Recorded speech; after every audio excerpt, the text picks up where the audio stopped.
I had posted it on my groups for students to ask questions. Can I ask them? Of course.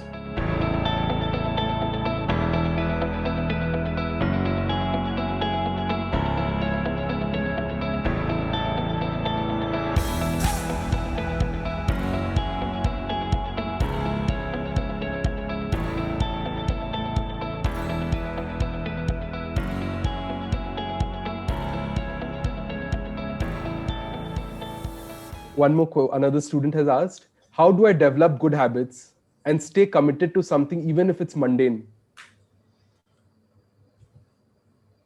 A good habit is going to create stunning results in the long run. You go to the gym and you work out. In the beginning, your body is going to pain like crazy. You are going to say, what am I doing? Why am I inflicting this crazy torture on myself? Right? Yes. And then you start getting those shapes, you start developing that chest. And when you walk down the street, there are like all sorts of people who turn around and say, oh my God, kya hai ye baatein? Right? Yes. And isn't that worth it? Absolutely. A good habit is like that. There is nothing more mundane than taking a dumbbell and lifting it over and over and over again. Like, come on. Right? But the effect is quite spectacular. What do you say? Absolutely. There is nothing more mundane than brushing your teeth every day. But you have just one root canal treatment and you will understand how important that brushing of the teeth is. Yes. Right? Absolutely. That's the point. Got it. If you could, what would you change about yourself? One thing. Change about me? Only one thing. You can list more. I would really definitely like better health. I would have definitely liked to make better lifestyle choices, better health choices when I was physically at least younger. I really compromised on my well-being because of the choices that I made. And I'm not talking about smoking, drinking, and things like that. I'm talking about having dinner at 1 a.m. I'm talking about not sleeping entire nights. I'm talking about those kind of lifestyle choices that I made, which really had terrible repercussions as my body grew older. I changed all that, but I started changing at the age of 42, 43. I can safely say that now this year I will be 52 years old, and I am much healthier at 52 than I was at 32, for sure. For sure. Okay. But I would also say that if I was as healthy as I am at 52, as I would have been at 32, at 52, nobody would have thought I was 52. Everybody would have thought I was 25. Right? I'll tell you one thing. If you want to be healthy at 50, you cannot start at 49. You have to start way before that. Okay. So if there is that one regret that I have, it would be I did not treat my body with the respect that I should have. I did not give it that time and effort. I use spirituality as an excuse. अरे anyway body तो मरने ही वाला है, क्या फायदा उसके ऊपर इतना टाइम पास करने को? अपन अपना माइंड को ठीक करते, right? Not conveniently ignoring the fact that body and mind are connected. Right? This is such a wake-up call. Yeah, like one of my bodybuilder friends, her name is Anya. She's a Russian. She's like amazingly strong. Very beautiful person. And she's an art of living teacher, meditator. And she used to tell me, she even now she tells me, but now she's very proud of me. She would tell me, Baba, a beautiful mind deserves a beautiful body. Wow. Right? A beautiful mind deserves a beautiful body. A beautiful body is not going to come just like that. Just as a beautiful mind does not come just like that. You have to learn to meditate. You have to meditate every day. There needs to be discipline so that you can experience freedom. The discipline of brushing your teeth allows you the freedom of no tooth problems. The discipline of working out and maintaining a great diet allows you the freedom of amazing health. The discipline of meditating, doing yoga allows you the freedom of a calm, relaxed, peaceful, happy mind. So, though they seem very opposite, no, discipline and freedom, they seem very opposite, but they are Complementary. complementary, and without one, in fact, without discipline, you cannot have freedom. Right? Yes. Now this brings me to a question that, some people who have a very healthy lifestyle, but they still have so many health problems. So how do you justify that? No, this healthy lifestyle is a myth. If they have a healthy lifestyle, they cannot have health problems. Really, people have very crazy concepts about what is healthy. I am eating very healthy every day. I only eat Maggi noodles. I'm vegetarian. I am 100% vegetarian. No, 5 times a week I have French fries. My dear, that is not healthy. It is vegetarian, but it is not healthy. Yeah? Oh, I am so careful about my diet. Yeah, but when was the last time you got up and walked? Right? Yeah. So many people have very strange concepts of what they think is healthy. And it is because of misinformation or because they have never bothered to study. That is one of the things that we do on our craniosacral therapy course. We teach people all about their own bodies and how their bodies are such miracles. And how a body, given half a chance, will start healing itself. Yeah.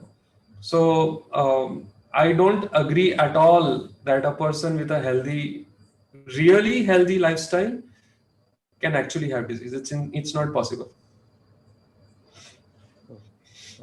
Unless that person is really clumsy and keeps banging their head and like breaking their hand and things like that. That is clumsiness. Right? So one more. But still, even that person is not ill. They have just broken their hand. That does not mean that they are ill. Yeah. Right? They're just injured. Just injured. Injury is different from illness. Illness, yes. One more student has asked, I make everything into a competition, and when others are doing better, I don't feel good. How do I change this? Continue feeling not good. Since you enjoy it so much. You yourself are saying you don't feel good. What is the matter with you? Where did you put your brain? Why do you continue doing something that does not make you feel good? Stop it. No, but he doesn't. You are holding a very hot potato in your hand and it is burning your hand and you are saying it's burning my hand. What do I do? What do you do? Either continue holding it and let it burn your hand or drop it.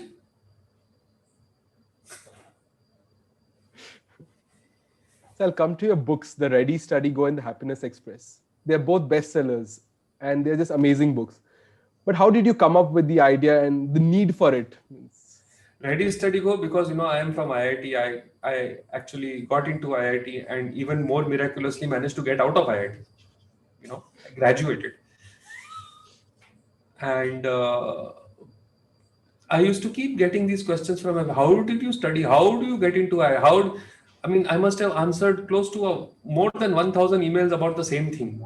What is the secret of studying? Why should I study history when I'm interested in maths? Stuff like that. Yeah. Then I thought, bas, bahut ho gaya. I'm just going to write some, at that time I thought I would write a longish essay on it and put it on my blog and let people read so they don't bother me again with the question.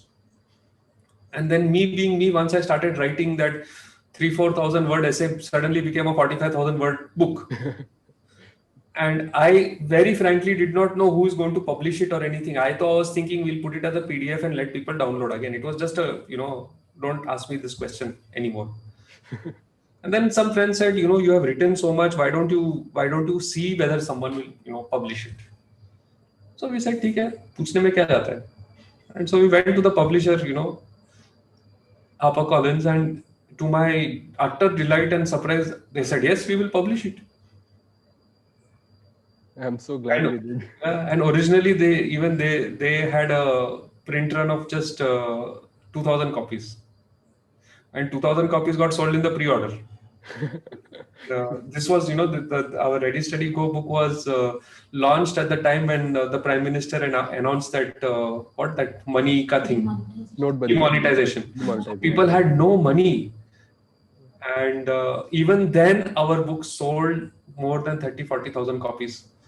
And Happiness Express was just, my publisher said, you cannot write one bestseller, you have to write another book. So we said, okay, we'll write. And now, of course, we are writing our third book, which will come out in this year. It's called Sleep Your Way to Success. Oh, wow. Yeah, I was just coming to that. Tell us something more about it. Well, what? Sleep or success? Your next book.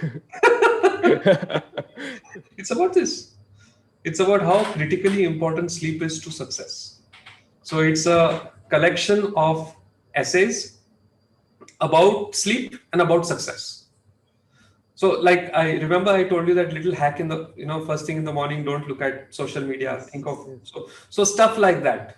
Mantras for success, interwoven with healthy habits for ensuring great sleep. And why great sleep? Why sleep is important? And we have added 4 I have written, the 5th is in my head. 5 fictional, non-fictional kind of stories. They are stories of what really happened. But of course, all the names and things have been changed. And 3 of them are like that. And then 2 of them are completely fictitious, but they are set in very real world places. So very cool stories. It's my first time that I thought of writing fiction. So far, I had always written non-fiction. So 5 stories are there. And then these essays on sleep are there. And essays is not a good word, chapters, I think. Essays sound so 6th standard-ish, right? So, yeah. I'm sure it's a must-have for all of us then. Of course, definitely, for sure. Okay. So now, Bao, I'll ask you something and just tell us your take on these. Sex before marriage. Do you subscribe to the try before you buy?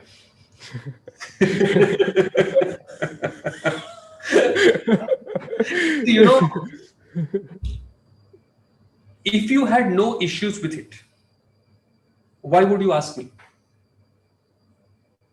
The very fact that you are asking me what is my view, what is my opinion, means there is something you have going on, no? And you want an approval. Nobody is going to ask me, what is your opinion on having tea at 4 o'clock? There's nothing wrong in having tea. Right? But the very fact that you are asking me, what is your view on sex before marriage? Forget about my view. What is your view? You decide. It's your body. But understand this. Why are you asking the question? If you are utterly okay with it, the question itself would not come. Right? The fact that there is a question is we have a doubt. The fact that there is a question means that there is something inside you which is saying that idhar kuch theek nahi hai. Now it is 100% up to you. Okay, because if you did not have that idhar kuch theek nahi hai inside you, the question of asking this question, I mean the point of asking this question would not be there. Yeah. Okay, so it's just something to notice. That's all. Couldn't have answered it better. Live in relationships. Again, it's up to you. I know a lot of my friends who are in live-in relationships, who are very, very happy. I know a lot of my friends who are in living relationships who are miserable. I know people who are married and very, very happy. And I know people who are married and bloody miserable. Right? I don't care whether you live in, whether you marry, whether you don't get married. I wouldn't care about all that. All I would really care about is be happy and make people around you happy. And that is through meditation. And so if you are living in with a person who is in sync with your spiritual and other goals, I don't see anything really wrong with that. Okay. But again, just as the sex before marriage question, the very fact that you have asked me this question means there is something going on in your head which you need to sort out. Whether I say it is, oh my God, no way, what do you mean live in relationships? Absolutely out of the question. A complete nonsense. Go get married. Or whether I say, look, I don't care. If you want to live in, you go ahead and live in. It's not what I say, it is what going on in your head that matters. Is it okay for you? Got Right? it. It is not about whether it is okay for me, because I am not living in, you are living in. Okay? Legalizing weed. Beg your pardon? Legalizing weed. Arey, we have legalized meditation. Why do you want to legalize weed here? Much better to do meditation than do weed. Right? Yes. Importance of the Much better convention. high, no hangover, only one time money investment. Best solution. Marwadi in you will be very happy with this one-time investment. No, you don't have to keep paying again and again. You know, Parsis, Marwadis like that. We think about that. One time you give the money for the course. You have done the course. You learned Sudarshan Kriya. Now you can do every day. Get drunk, however much you want to get drunk with your breath. Right? Why you need weed? The importance of conventional education. Is declining rapidly. Unfortunately. Non-vegetarian and refined sugar. I would put them like the devil and the deep sea. Both are horrible. Non-vegetarian food, terrible for you, terrible for the planet, terrible for the economy of the country.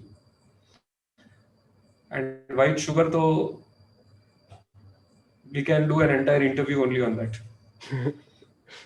Yes. The long and short of it is don't have it. Don't have it. On the non-veg food, no, we have made a video called "Make the Moon Smile." It's there on our YouTube channel, PND TV. Make the moon smile. You can see all the reasons why you should have vegetarian food and why non-veg food is really bad for you. Okay, check it out. Choose one: marriage or no marriage. Happiness, whether it is married or not married. Peace, love. This is important. Marriage and no marriage, all that is okay. Just celebration, you know. People come, have fun, bitch a little bit here and there and go. Okay. Vegetarianism or veganism? I am a vegan. But I do know at least 2 or 3 people who have tried being vegan and their systems have simply not worked. Okay, they developed some problems. They had to have some curd or some chas or something like that. Okay. So I would say vegetarianism, where the milk or the honey or the animal product that is being used is sourced from happy cows or happy bees. Ethically sourced.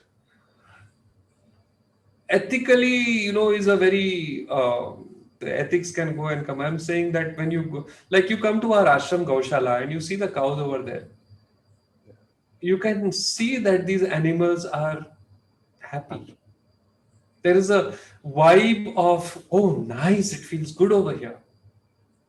Same way in our German ashram, you go where we have a apiary, a whole bee colony over there, and they make the most amazing honey for us. And you just go to that shed with all those bees buzzing around, and you don't feel that these bees are feeling trapped or they are feeling, there is a sense of freedom over there. So, and there is no kind of pesticides or chemicals or anything that is added over there. So when the animal products that are being used are sourced from the correct sources, and those sources are not exploited, then I think vegetarianism is still a good option. I personally have found to be mostly vegan very, very good for my particular body. I'll tell you something. You know, I used to hate milk. As a child, I used to hate milk. I would like, you know, I would that Bournvita, Horlicks, Boost, whatever they would put inside the milk, I would want to puke it out. You know, and it was a battle every day to have me drink my glass of milk. So I used to not like milk. Okay, and so when I went vegan and I said I'm not going to have milk or milk products, it was very, very easy for me because intrinsically only I didn't like. Yes, I definitely like cheese and I definitely like chocolate and I definitely like some of these milk products that are there for sure.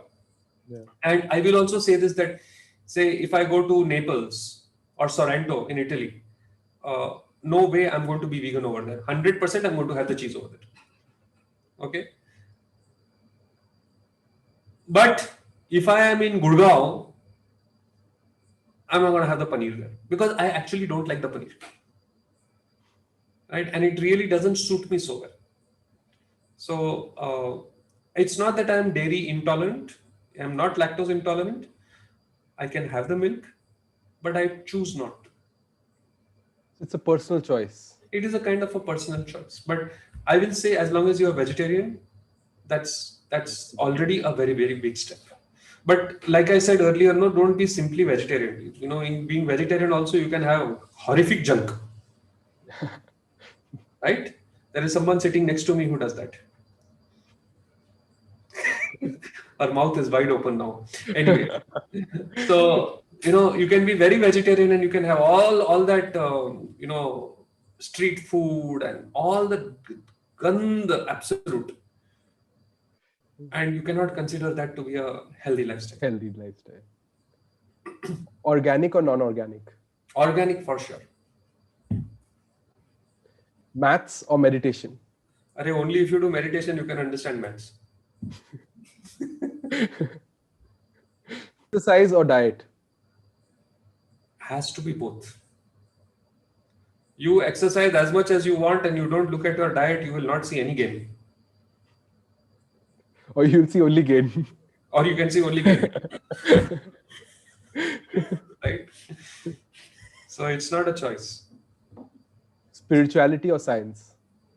Again, not a choice. Spirituality is the adventure inside. Science is the adventure outside. Why would you want to choose? You have both. Huh? Have both. These are all the questions that I had, Bao. It was so wonderful to have you talk to us. Thank you so much. You're totally welcome. I would really, really encourage everybody to, you know, if you have not done any Art of Living course, you should do an Art of Living course. Learn to meditate. Learn yoga, pranayama, all that. And if you've already done an Art of Living course, brilliant, then you should practice. You know, it's like I got the membership to the gym, but I'm not getting any biceps. After getting the membership, you have to go to the gym. And not just go to the gym, you have to go to the gym. Don't watch other people working out. And work You have out. to go there and work out. Same way with meditation. It is something that you need to learn and then practice. Right? And then our books are there, Ready, Steady, Go, Happiness Express. Read them, enjoy them. And we're waiting for the next one. The next one is coming soon. Thank you so much for taking out time. It was Absolutely welcome, Rohit. My pleasure.